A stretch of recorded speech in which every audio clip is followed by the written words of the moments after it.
I'm a wedding videographer. I AI enhanced the background audio of my brother's vows. Now 3 lives are over. The red light on my monitor was the only thing keeping me awake at 3:14 a.m. I'm a wedding videographer.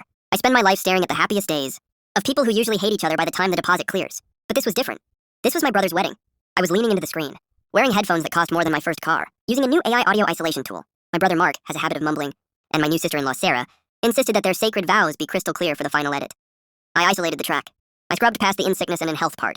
I boosted the gain on the ambient mics hidden in the floral arrangements behind them. That's when the glitch happened. Mark wasn't mumbling. He was leaning in to kiss her. But before the lips touched, Sarah whispered 6 words into his ear. 6 words that the guest couldn't hear, but the 32-bit float audio captured perfectly. Is the insurance rider active yet? Mark didn't pull away. He didn't look shocked. He just squeezed her hand and whispered back, signed this morning. Natalie's gear is worth $150K. The accident happens Tuesday. I felt the blood drain out of my face so fast I thought I was going to faint. My hands went cold. My heart didn't just race. It hammered against my ribs like it was trying to escape. Natalie, that's me. I stared at the waveform on the screen.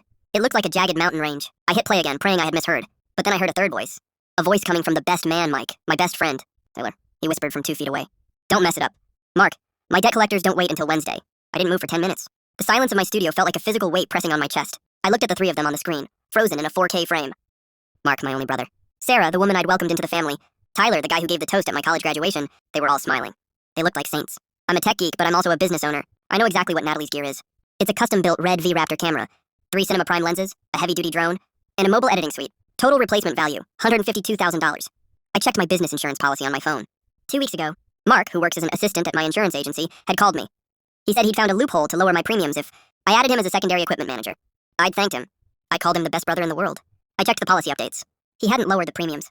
He'd added a personal accident and theft rider that paid out a double indemnity lump sum if the equipment was lost or destroyed while the manager, Mark, was supervising a shoot. The payout wasn't just $152K with a rider, it was $300,000. My stomach did a violent flip. I scrambled to my feet and ran to the bathroom, splashing cold water on my face. I looked in the mirror and didn't recognize the woman staring back.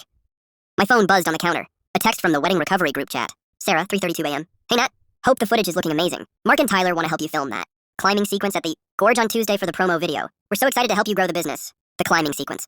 The Tallulah Gorge, a 500-foot drop onto jagged rocks. They wanted me to hang off a cliff with $150,000 of gear while my brother held the rope, and my best friend spotted me.